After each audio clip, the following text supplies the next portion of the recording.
The Middle East was a battlefield for most of the 20th century. But one of the hardest fought wars of all was in 1973, when Egypt and Syria launched a surprise attack on Israel on the Jewish holiday of Yom Kippur.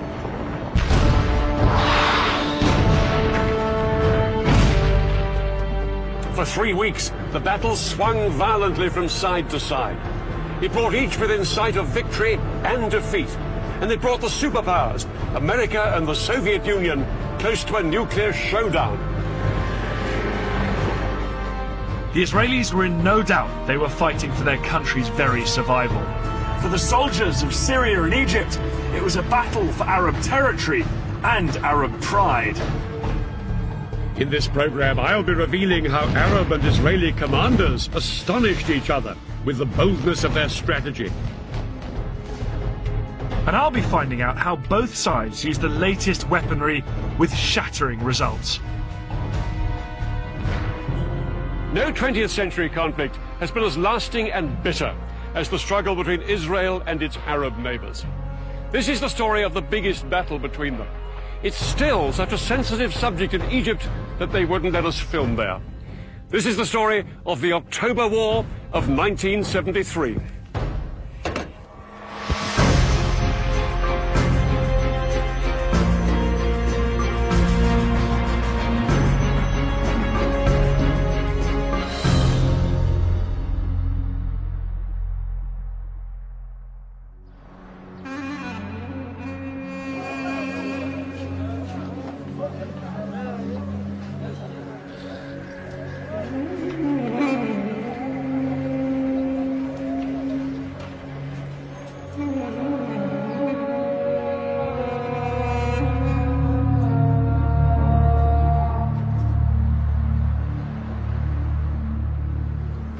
This concrete security barrier here runs through Jerusalem and hundreds of miles to the north and the south. On this side live predominantly Muslim Palestinian Arabs. On this side, the largely Jewish population of Israel. The 8-meter-high barrier, which the Israelis started building in 2002, is the most powerful symbol of the hostility between Jews and Arabs, which still remains after nearly a century of conflict. The Israelis say that they built this barrier to keep out Palestinian terrorists. The Palestinians say it's just Israel's way of grabbing more of their land. And that's what this conflict has always been about: land. Land known at the beginning of the 20th century as Palestine. Back in 1917, the British controlled Palestine, and they promised the Jews a homeland here. The problem was, there were more than 10 times as many Arabs as Jews already living in Palestine. And as hundreds of thousands more Jews poured into the country, open fighting broke out between them. By 1947, things were so bad, the United Nations stepped in with a plan. This is how Palestine looked then. Lying on the eastern edge of the Mediterranean, it was bordered by Lebanon, Syria, Transjordan, and Egypt. The United Nations suggested partition. The Palestinians would keep land here, here, and here, and the Jews would have the rest. Jerusalem would be an open city shared by everyone. The Jews accepted the plan, and in 1948 they declared their independence as the State of Israel. But the Palestinians and the neighboring Arab countries rejected partition. War followed, and the borders changed once more. The Israelis took over Arab lands here in the north and along the Egyptian border, ending up with most of Palestine and most of the key city of Jerusalem.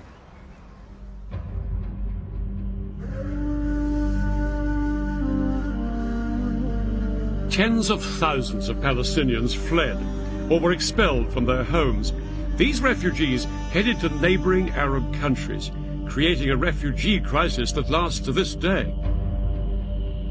One night everyone was awakened to the sound of people. Go, go, the Jews are coming. Yeah, I can still recall the voice and the ensuing chaos. Within a short period of time, the entire village was marching out, carrying bare essentials, bedding on a mule, some clothing, some food. The Arabs refused to recognize this new state of Israel, and their resentment at the loss of Palestinian homes and land grew.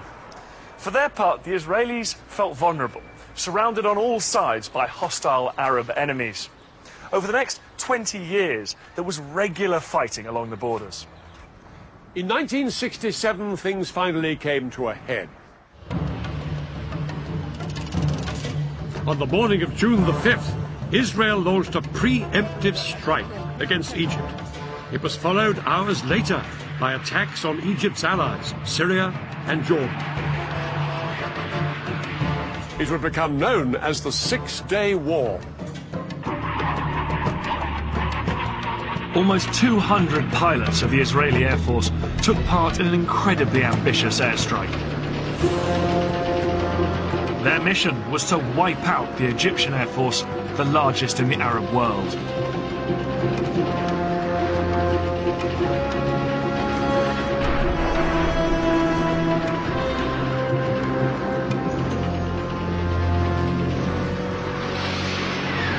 In just under 2 hours, Israeli bombs destroyed almost the entire Egyptian Air Force before it had even got off the ground.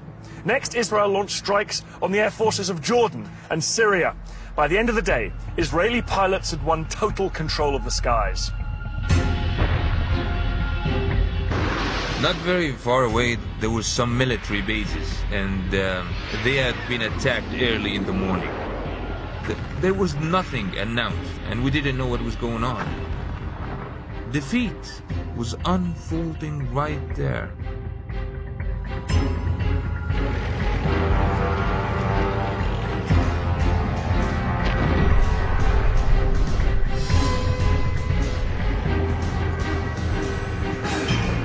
Israeli ground troops stormed into Syria, Jordan and Egypt. At the same time, other Israeli troops made a bid to capture Arab-held Jerusalem.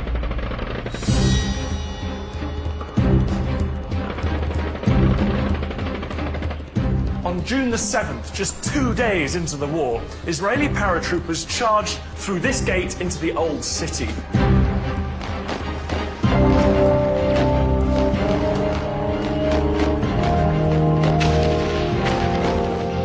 But as they pushed through these narrow streets, they came under fire from Jordanian snipers who'd taken up position in the upper stories of the buildings on either side. The Israelis pushed on. It took them a few hours to clear out these last pockets of resistance, but by early afternoon, the whole of Jerusalem was in Israeli hands.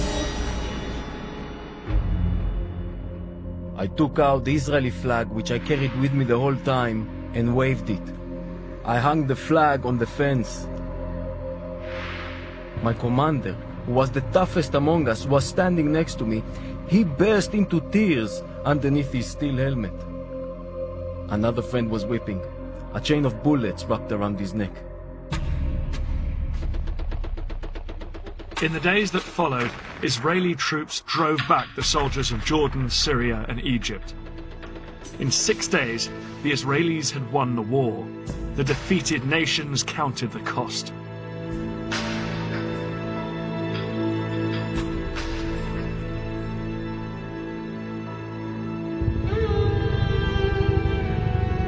It's estimated that Egypt lost 80% of its military capacity, and along with Syria and Jordan, suffered over 30,000 dead and injured.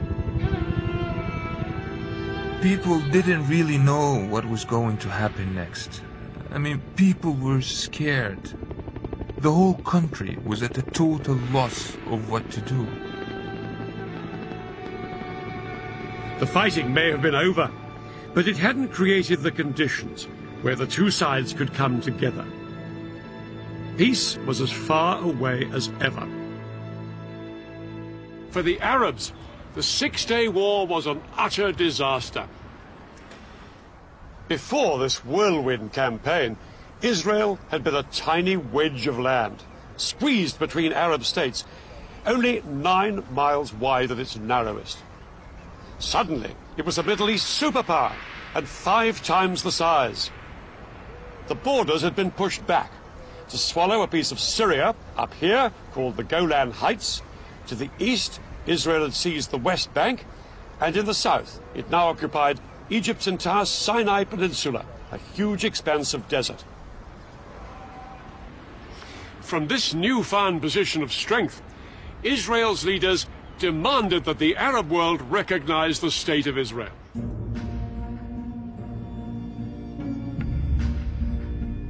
Arab leaders met in Sudan to formulate their response. They were emphatic. They would not recognize Israel and insisted on a total Israeli withdrawal from the territories it had just occupied. Over the next few years, both sides became entrenched, and nowhere was this more visible than along the new border with Egypt. The Suez Canal.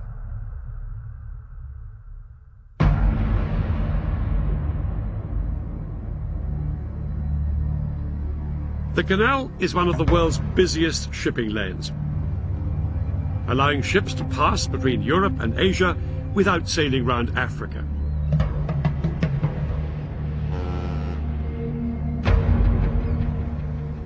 But after the Six-Day War, this international waterway was closed to shipping as sporadic fighting between both sides continued to flare up.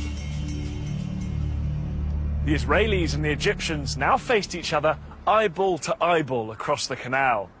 The Egyptians could never accept that this was a permanent frontier. But the Israelis were equally determined.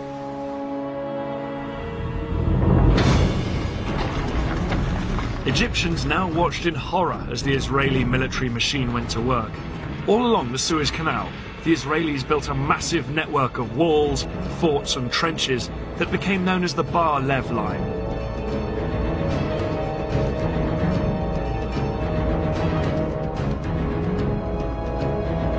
Israel resolved that Egypt would never force its way back into the Sinai. But they weren't just relying on the Bar Lev Line for defense. The Israelis also had a system for rushing troops to the front line.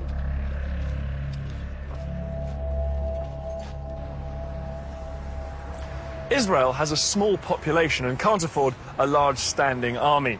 So every male Israeli does 3 years national service and remains a reservist into his 40s or 50s, ready to be mobilized in times of war. Today, females also do national service and they can also be called up if war breaks out.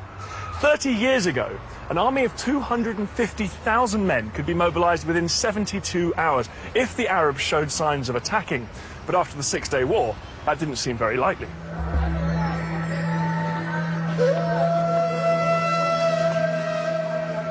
The Israelis had practically destroyed Arab air power. Israeli intelligence was now sure the Arabs wouldn't try anything until they'd rebuilt their air forces. And that would take another 10 years. The Israelis were now supremely confident that if their neighbors so much as twitched, they would batter them into submission once more. But in Cairo, something had happened that the Israelis hadn't reckoned with. A new Egyptian president with a new sense of purpose, Anwar Sadat. When Sadat came to power in 1970, Egypt was still a demoralized country, smarting from the loss of the Sinai. Sadat was considered a moderate by many, but one of the first things he did was appoint a dynamic and popular new military commander, General Saad el-Shazli.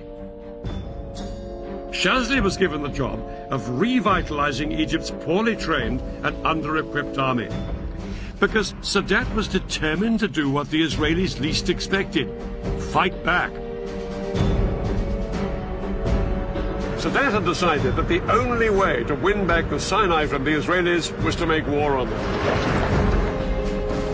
His plan was to launch a spectacular crossing of the canal and retake a strip of land in the Sinai. Sadat hoped that this would force the Israelis to negotiate a withdrawal from the rest of Sinai. But for this plan to work, Sadat was going to need help. Sadat found a willing ally in the Soviet Union, as the Israelis had with the USA. In the 1970s, both the United States and the Soviet Union were adamant that neither superpower would dominate the oil-rich Middle East. The Soviets provided Egypt with the latest surface-to-air missiles, called SAMs. These missiles, supported by thousands of conventional anti-aircraft guns, could effectively paralyze the Israeli Air Force. The Egyptian commander, General Shazli, would not have to rely on his weakened air force to deal with Israeli warplanes. Nor would Sadat attack alone. Another of his allies, President Assad of Syria, would be joining in the fight. The key to the Egyptian plan was a surprise coordinated ground attack on Israel. The Syrians would attack on the Golan at exactly the same moment as the Egyptians struck along the entire length of the canal. But Shazli knew that no matter how stunned the Israelis might be by this two-pronged offensive, they would soon counterattack with their most lethal weapon, their air force. And that was where the SAM missiles came in. Shazli concentrated his SAMs along the Suez Canal. These missiles could bring down any Israeli planes that came within 15 miles. The SAMs and regular artillery guns would create a protective umbrella, shown here in red, under which Egyptian boats and infantry could cross safely. They would then seize the forts of the Bar-Lev line and secure a strip of land a few miles deep into the Sinai. The date of the attack was set for October the 6th, when the tides would give the most favorable conditions for crossing the canal. But October the 6th was also the holiest day of the Jewish year, Yom Kippur, when Israelis would be at home or the synagogue. With their plans in place, the Egyptians and their Syrian allies set about ensuring that the Israelis had no idea they were about to be attacked on two fronts.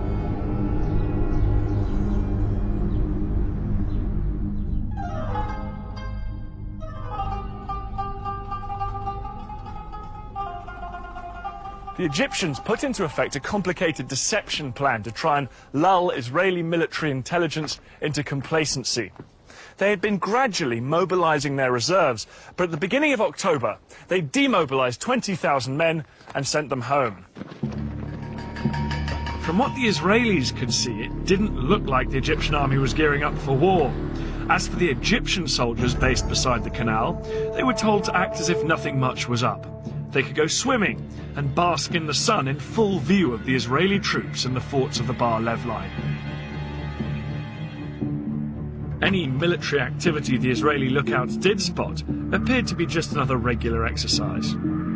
By day, they watched as Egyptian troops came close to the canal to carry out maneuvers.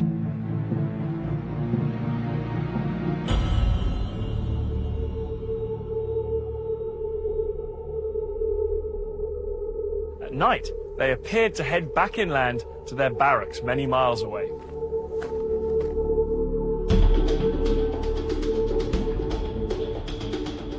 Hundreds of miles to the north, the Syrians on the Golan appeared to be doing the same. But in fact, these troops weren't withdrawing every evening. Under cover of darkness, more and more Arab soldiers were massing on both fronts. We started to train with real ammunition. We were also told we were going to Suez. We started to take our tanks, our amphibious unit on the railroad at night only, so the civilians couldn't see.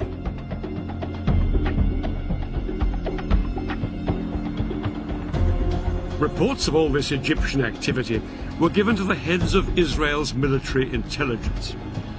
There'd been a number of false alarms in the past, and they were convinced that this was just another one. But they were wrong. At 4:30 a.m. on the 6th of October, the day of Yom Kippur, the phone rang at the home of Israel's military chief, General David Elazar. Elazar had been made Israeli chief of staff after a long military career and a host of victories. The call from Israeli military intelligence informed him that both Egypt and Syria would launch an attack in hours. Elazar's immediate thought was to send his air force to hit the Arabs before they had a chance to strike. But that decision could only be taken in the halls of power by Israel's politicians. And ultimately, that meant one person, Israel's Prime Minister, Golda Meir. This 75-year-old was seen as the Iron Lady of Israeli politics, but she said no to airstrikes. She argued that if Israel was to win international support after the Six-Day War, it had to be seen not as the aggressor, but the victim. Elazar was appalled at his leader's reaction. He was only given permission to mobilize a fraction of the reservists he needed, and yet, within a few hours, his country would face invasion on two fronts. Egypt and Syria were poised to launch their attack.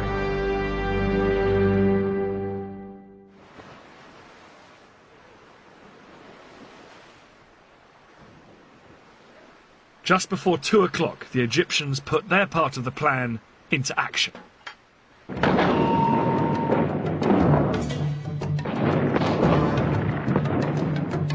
Their assault across the canal on the forts of the Bar Lev line was such a momentous event in Egyptian history, it was later restaged for the cameras.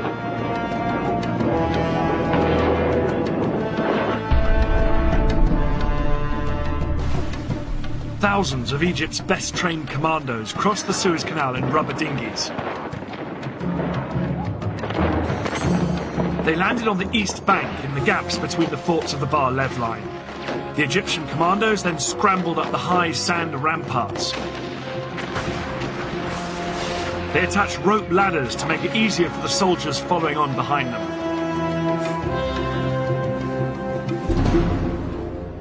Behind this first wave were 100,000 Egyptian infantry and more than 1,000 tanks waiting to cross the canal, but the biggest obstacle to them were the giant sand ramparts on the Israeli side. These were as much as 60 feet in height. It was impossible for the Egyptian tanks and heavy artillery to climb up and over them. The Egyptians experimented with using dynamite to blow holes in them, but this was found to take far too long. But then one junior engineer officer had a flash of genius. He suggested using high-pressure hoses to blast the ramparts with water from the canal.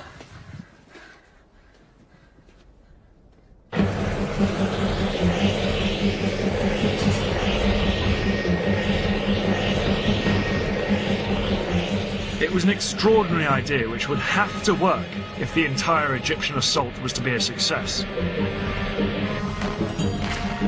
4 hours into the attack, and with fighting raging around them, the Egyptian engineers finally broke through the ramparts, and the first tanks started to pour through. I never believed I would see the day when I was in Sinai. But this was actually Sinai. I looked back at the West Bank and all the green on the other side, and to the east, all I could see is desert. It was good feeling. The eastern bank of the canal now became a battlefield. The Israelis manning the forts sprayed machine gun fire at their Egyptian attackers to try and stem the tide. But within 2 hours, 23,000 of Egypt's infantry were on the east bank, and had advanced up to 1 mile into Sinai.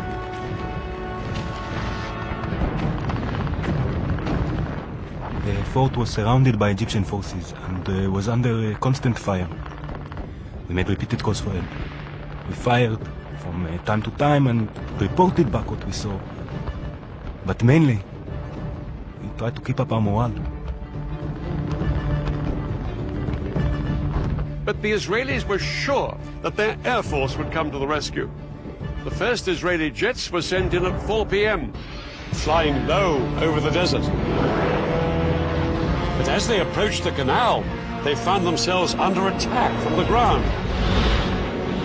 The Egyptian SAM missiles and anti-aircraft guns caused havoc. As Israeli planes were shot down that afternoon, it soon became clear that Egypt's elaborate air defense umbrella was working.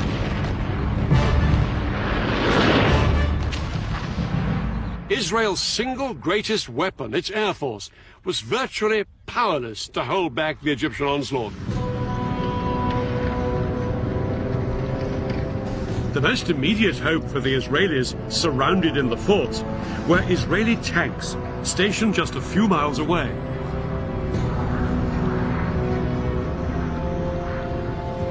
The Israeli tanks raced towards the canal. They thought they'd throw the Egyptians back as easily as they had done in 1967. But as they got closer, they found themselves coming under attack from a weapon they'd never faced before. The Saga missile. This Soviet-made weapon was specifically designed to punch through the thick metal armour of tanks. Yet it was small enough to be carried onto the battlefield in a backpack. Unlike bigger anti-tank guns, the Saga could be set up in moments. This lightweight piece of kit was made all the more lethal because the missile could be steered onto its target.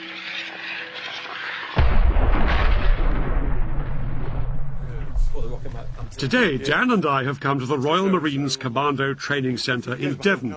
We're going to find out why Egyptian foot soldiers found the new generation of anti-tank weapons so useful. A modern-day equivalent of the Saga is called the Javelin. It costs £75,000 to fire one missile, so I'm being shown the ropes on a simulator.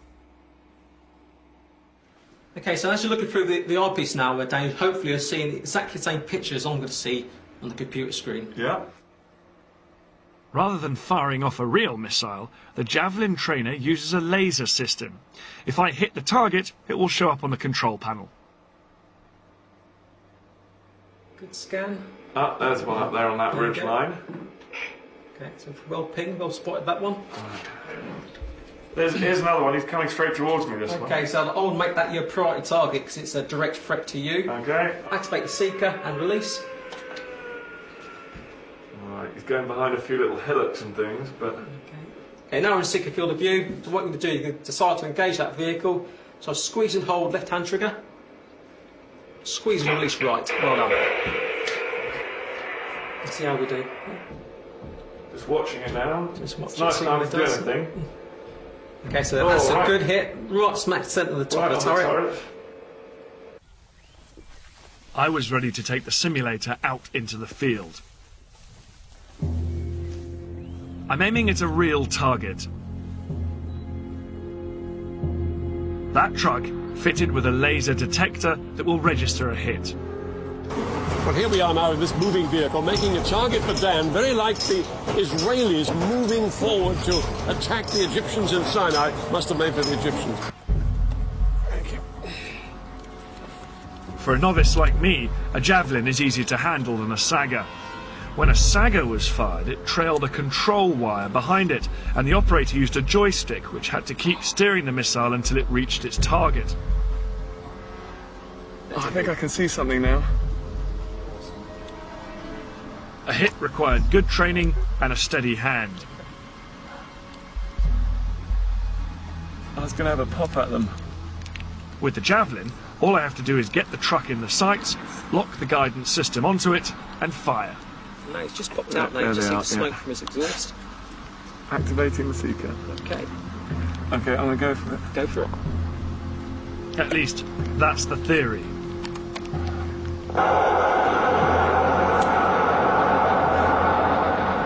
God, it's tricky with that wobble when you just try and get the track gates on the target. Did I miss? Fortunately, that's a no result, which means you've missed. I really had no idea where Dan was. This is where the old speed of drill starts to come into it now. His state-of-the-art Javelin can hit my vehicle from over 2 kilometers away, a similar range to the Sagas in 1973. No wonder the Israeli tank drivers were taken by surprise as they headed towards the Suez Canal.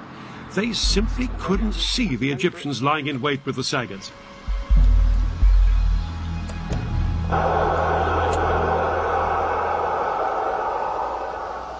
Hit. Hit. Well done. Oh, brilliant. Hey, Dad. Okay, tell me you missed us. I'm afraid to say I got a hit. You didn't? Yeah, see, look there. Hit. 700 metres. Good gracious. Yeah, I did miss the first time. You have got the most modern guided missile there, probably in the world. No, I know. Because one thing worth saying is that the Sagas were wire-guided missiles. You had to keep the sight on the target all the time the missile was travelling towards it. It had to be fixed there, whereas you just fired it and forgot. Yes? Yeah, it's hard enough to get the sight locked onto you, and actually have to keep it there for the entire time the missile's in the air would be incredible. You're shaking, you're breathing, you're nervous. I couldn't have done it if it hadn't been a lock on and then forget about it. Very, very powerful form of anti-tank warfare. For the Israelis, quite a new ordeal. In 1973, the saga was turning the Sinai into a tank graveyard. The tanks, which were the pride of Israel's army, were being destroyed by Egyptian infantrymen. Israel had begun the war with around 300 tanks in Sinai. By the end of the first 36 hours, they'd lost approximately half of this number. Things were critical for the Israeli soldiers in Sinai. But that was only half the story. At the same time the Egyptians launched their attack, the Syrians had launched their bid to retake the Golan Heights.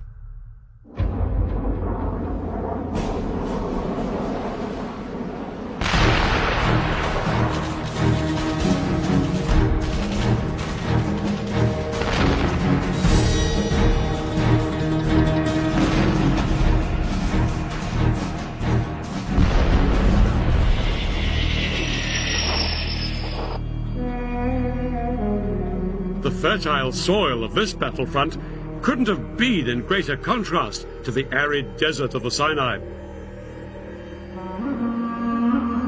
The Golan Heights had been a valuable prize when the Israelis captured them in 1967.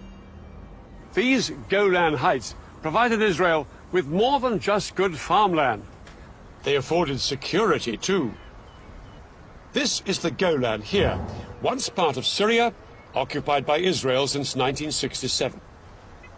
The area is no more than 15 miles wide, and it ends with a steep slope down to the River Jordan. To Israelis, the Golan was a vital buffer between their heartland and Syria. Despite this, only 170 Israeli tanks and 400 soldiers were stationed in the front line on the Golan. Most of the Israeli forces were here in the north, because Israeli commanders felt this was the most likely place for any Syrian assault. But when the Syrians made their move, their 1,200 tanks and 60,000 men attacked all the way along the line. 6 hours into the battle, the Syrians' overwhelming strength was beginning to tell, and their tanks broke through, down here in the more lightly defended south. By nightfall, they'd almost reached the western edge of the heights, where they could look down on the River Jordan. If Syrian tanks could now seize the vital bridges across the Jordan, they'd be able to pour across the river into Israel's heartland.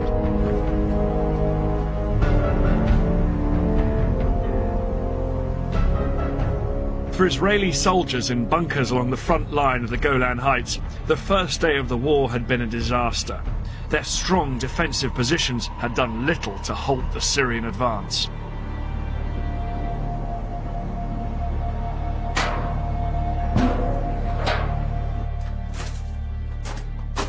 This is one of the Israeli bunkers dug in to the Golan Heights, and it's got an incredibly strong construction. It's deep underground, it's reinforced concrete and these steel plates here as well. The amazing thing about 1973 is these strong points were so difficult for the Syrians to take, they didn't even bother trying. They simply bypassed them with their tanks and kept pushing forward.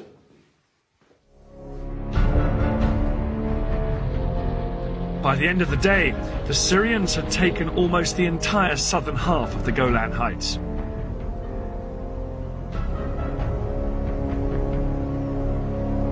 It was a nightmare situation for Israel. It had been caught unawares, with far too few troops on both front lines. All Elazar, the Israeli chief of staff, could do was to mobilize every single reservist in the country. In towns, villages and farms across Israel, news filtered out that their country was under attack. Because it was a holiday, TV and radio was off the air, and so soldiers on motorbikes had to race through built-up areas, calling up the reservists.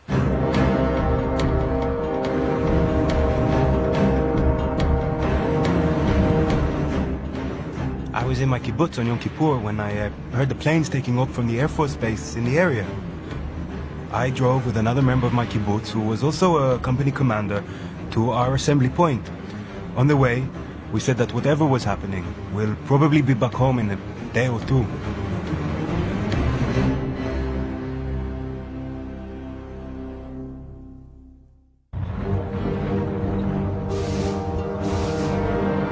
Men and tanks headed out towards both fronts, but it would take 2 long days before they'd be ready to mount a counterattack.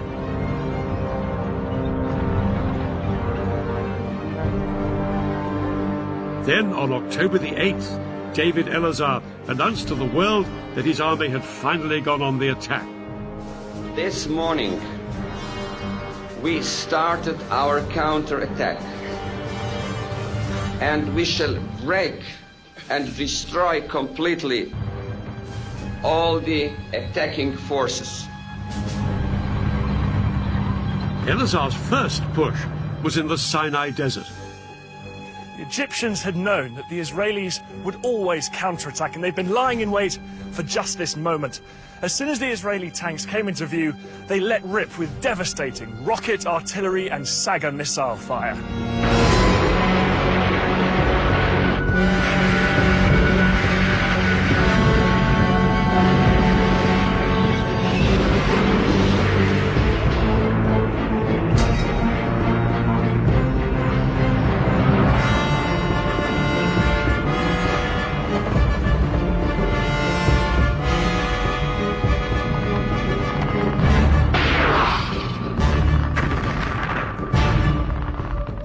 The Israelis suffered heavy casualties all day.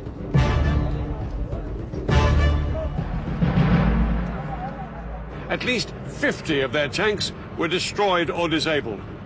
To the Israelis, it was abundantly clear this was no longer the poorly trained Egyptian army they'd fought in the past. By the end of the day, Israel was facing catastrophe. Israelis had believed that once their army was in place, they would be victorious. Now they had to face the shocking truth that this hadn't happened. Prime Minister Meir sent an urgent request to the Americans, begging them to resupply the country. Under attack on 2 fronts, Israelis felt their country was about to be squeezed out of existence. It would need a bold change of strategy to save the day. The simple truth was that Israel did not have the strength to fight this war on 2 fronts at the same time.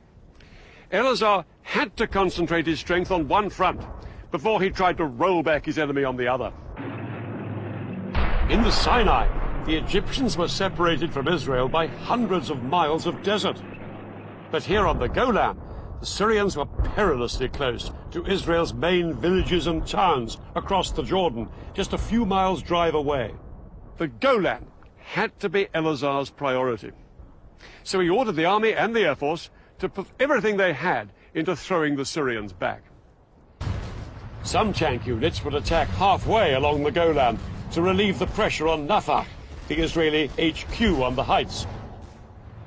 Other Israeli tanks had already been ordered to go up onto the southern Golan, where the Syrians were closest to Israel's heartland. Their commander had been told bluntly, "You are Israel's last hope." But one thing in their favor was that the Syrians had made an extraordinary decision to halt up on the high ground rather than press on towards the River Jordan.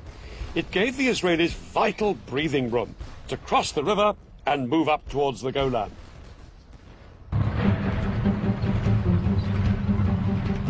On the night of October the 8th, Israeli tanks stormed the Syrian positions.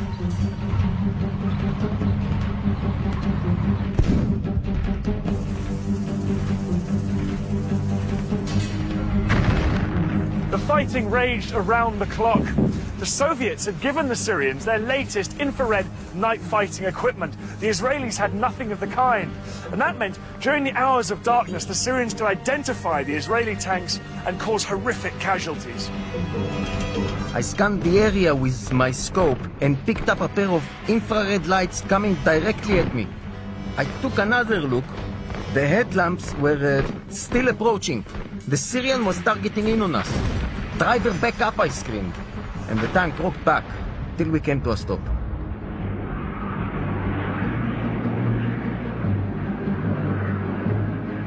But as day broke, the Israeli ground troops got some much-needed relief from their air force.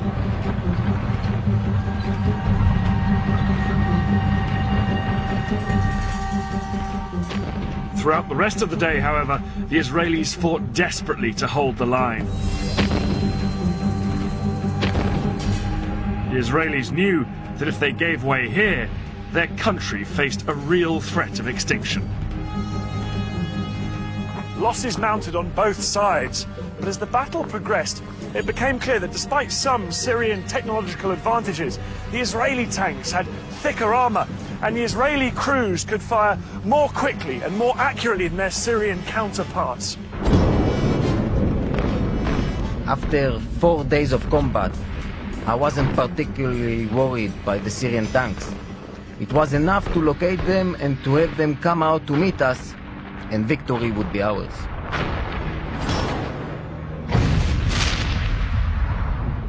By the 10th of October, 4 days into the war, there was an astonishing turnaround. The Syrians were in full flight from here on the Golan. Israel's tanks chased them into Syria itself, and soon the Israelis were within shelling distance of the Syrian capital Damascus, just 30 miles off that way. Syrian President Assad sent a message to President Sadat, urging the Egyptian leaders to do something to relieve the pressure on Syria. And now Sadat made a momentous decision. Down on the Suez Canal, Sadat ordered his men to thrust way beyond the strong defense line they had established on the east bank of the canal. Their objective, strategic passes through these mountains. But to get there, they'd have to leave the safety of their SAM missile umbrella way behind them. It was a high-risk strategy, and Shazli was appalled by the decision. But Sadat was immovable. What followed would be one of the biggest tank battles in history.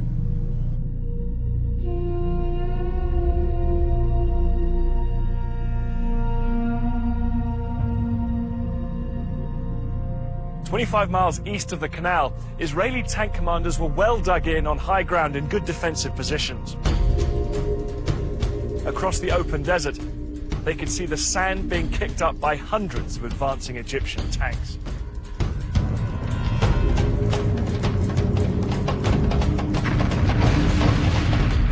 The Egyptians were totally exposed to withering Israeli fire.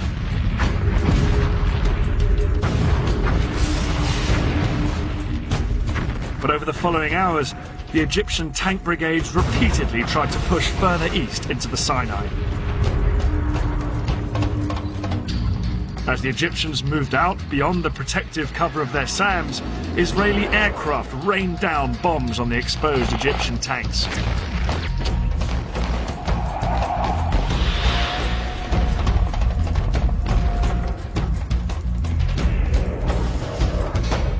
The Israelis' skillful use of their tank guns meant that they pulverized the Egyptians exposed down on the open ground.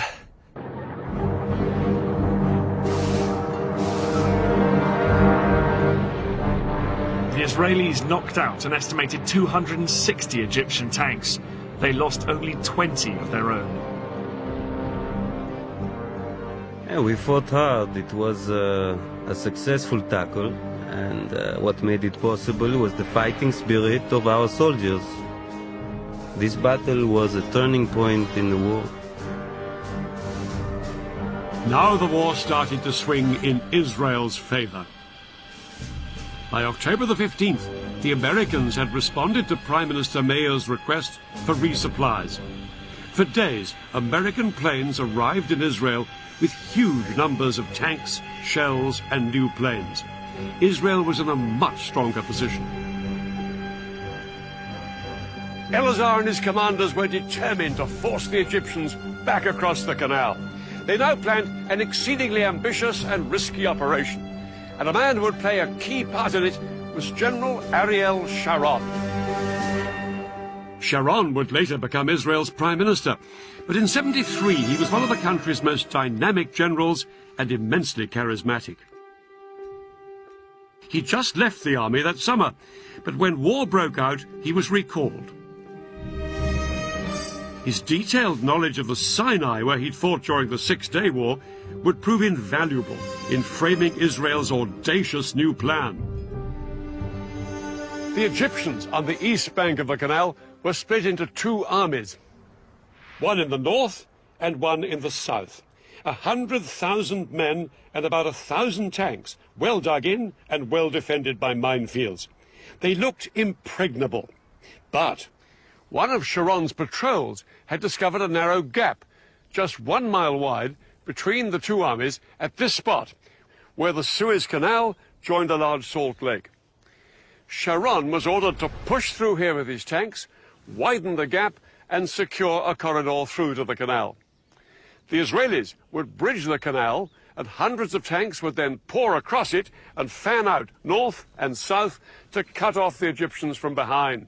The Egyptians' positions on the eastern canal bank would then be untenable. For the Israelis, the whole operation would be fraught with danger. The biggest threat was an Egyptian stronghold here, called Chinese Farm. It was just north of the planned Israeli corridor. Sharon had to neutralize the Egyptians at Chinese Farm if the Israeli plan was to succeed. But what the Israelis didn't know was just how big the Egyptian presence was at Chinese Farm. Large numbers of Egyptian tanks and infantry were gathered there. Unaware of how outnumbered they were, at dusk on October the 15th, the Israeli assault force moved in. Sharon's tank crews approached Chinese Farm to make their surprise attack. They moved in from 3 different directions, but the Egyptian position was a lot stronger than the Israelis had expected. A ferocious night battle erupted between the Israelis and the Egyptians. Both sides now faced the same problem. The fighting was at such close quarters that it was difficult to tell who was friend and who was foe. At one point, when my tank had stopped, an Egyptian soldier climbed onto it and asked me in Arabic for a cigarette. He thought we were Egyptians. I bent down and pulled the pin on a grenade and tossed it at him. All night, the Egyptians put up a stiff defense. They disabled Israeli tanks and killed and wounded enemy soldiers. The Israelis realized they faced a tough fight to secure the vital road to the canal. The Egyptians were spread out like a horseshoe. They could shoot at us from 3 sides. It was a carpet of fire, the bullets were everywhere. I thought from here, we are not going to get out alive. This is our death place. Sharon decided to cross the canal before waiting for the Battle of Chinese Farm to be won. At midnight, he sent 750 paratroopers to sneak across and establish the vital toehold on the west bank. His men had been totally unopposed. But to turn this into a major breakthrough, the Israelis would need to get thousands more men and tanks across the canal. In fact, the Israelis had built a mobile bridge a year before the war for just this purpose. The bridge was 180 meters long, weighed 400 tons, and took 3 days to put together. Once assembled, it was towed on metal rollers through the desert by 12 tanks along the only road down to the canal. But there was a problem. Because of the fighting still raging at Chinese Farm, the road to the canal was blocked by a huge traffic jam. By daybreak, the bridge had only traveled 2 miles. There were another 13 to go. Sharon needed to get tanks across the canal to reinforce his troops who'd crossed earlier. Without the bridge in place, he had to float 50 tanks across on inflatable rafts. The sudden appearance of Israeli tanks on the west bank of the canal was a huge surprise for the Egyptians. Soldiers manning the SAM batteries reported that groups of several tanks would show up in the distance, open fire at them, and then disappear.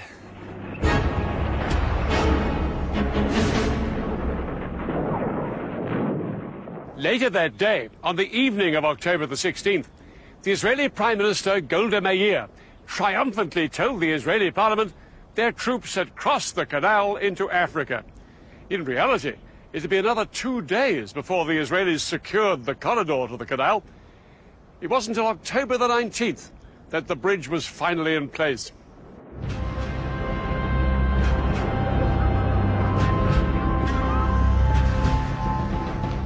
As Israeli tanks surged across the bridge, they came under heavy bombardment from Egyptian artillery and aircraft. But the tanks pushed on to their first objectives on the West Bank, Egypt's SAM missile sites. Once these missiles were destroyed, Israeli warplanes swept into the attack in support of the tanks fanning out north and south on the west bank of the canal. Egypt's Third Army, here on the east bank, was soon in danger of being surrounded. Shazli urged that some units should be pulled back here to the west bank to fight the Israelis. President Sadat replied abruptly, "No retreat." He believed that reducing forces on the east bank would risk losing everything they'd fought for. But Sadat was ready for a ceasefire.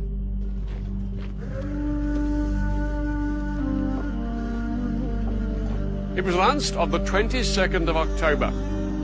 The Israelis agreed to the ceasefire as well, but in reality ignored it and pushed on south to secure more land west of the canal.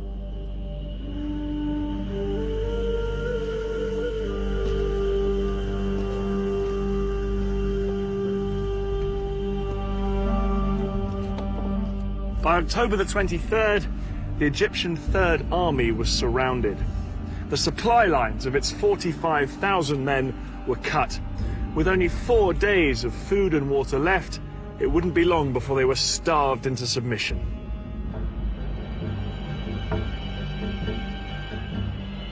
Some Egyptian soldiers were so desperate they surrendered. Others hung on. No food come to us, no munitions come to us, no evacuation of any injured, no water, and we didn't need gas because we weren't going anywhere. And just when it seemed to be over, the war took a dramatic turn. It was at this critical moment that Egypt's most powerful ally, the Soviet Union, made one final bid to help the Egyptians. The Soviet president, Leonid Brezhnev, told the Americans unless they agreed to send a joint US-Soviet peacekeeping force to the Middle East, he would send Soviet troops on their own. The Americans were determined that no Soviet troops would enter the Middle East. In a sudden escalation, America put its nuclear forces on alert. US nuclear missiles were readied in their silos, and 2 aircraft carriers with nuclear strike forces were ordered to the eastern Mediterranean. The implied threat of nuclear war forced Brezhnev to make a choice: to escalate or to climb down.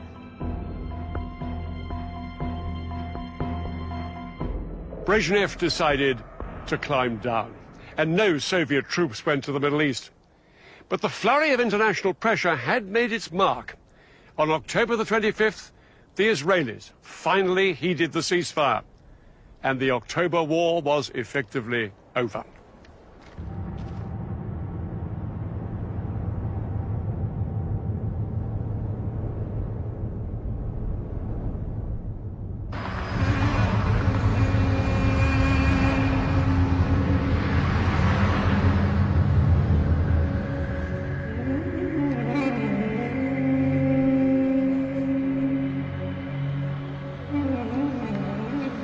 It's hard to say who was the clear victor in this war. The Israelis, who saw both their fronts shattered by surprise attacks, made an astonishing military comeback. But the Arabs gave Israel a real shock. For many Israelis, the 9,500 soldiers killed or wounded during the October War was an unacceptably high price to pay. They blamed their government for failing to heed the warnings that war was imminent. Israeli confidence was shattered. They were no longer the invincible military power that they had thought they were. Despite the fact they'd suffered up to 30,000 casualties, perhaps in the end, the side that gained the most from this war was Egypt. The Egyptian crossing of the canal was seen as a major military achievement that restored Arab pride and gave President Sadat the confidence to make a spectacular bid for peace.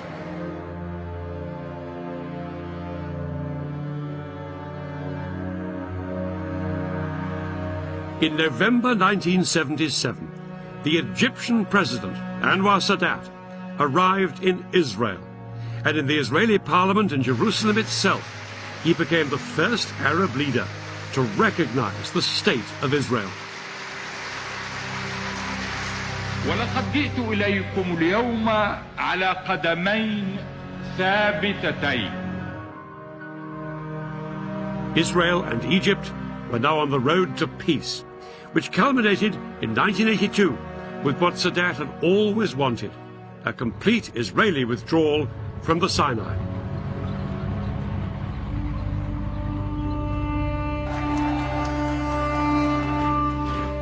But Sadat never saw it happen.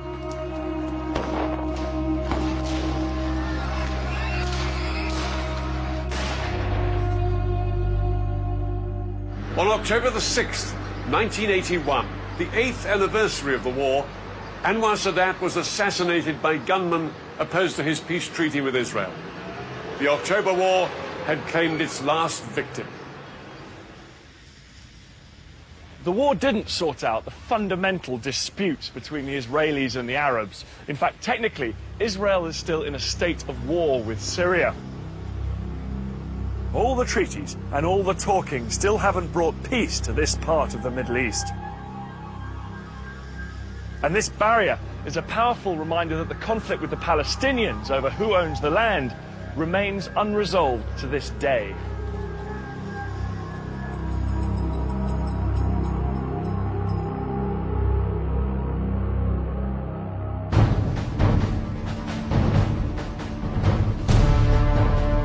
Next week, 20th century battlefields brings you the Falklands War. In April 1982, Argentina invaded these remote islands and triggered one of the most ambitious military undertakings in British history. I look at how the British fought 8,000 miles from home. And I'll see how the troops tackled this hostile terrain. It was in a way one of the century's most bizarre conflicts. It's the story of the battle for the Falklands.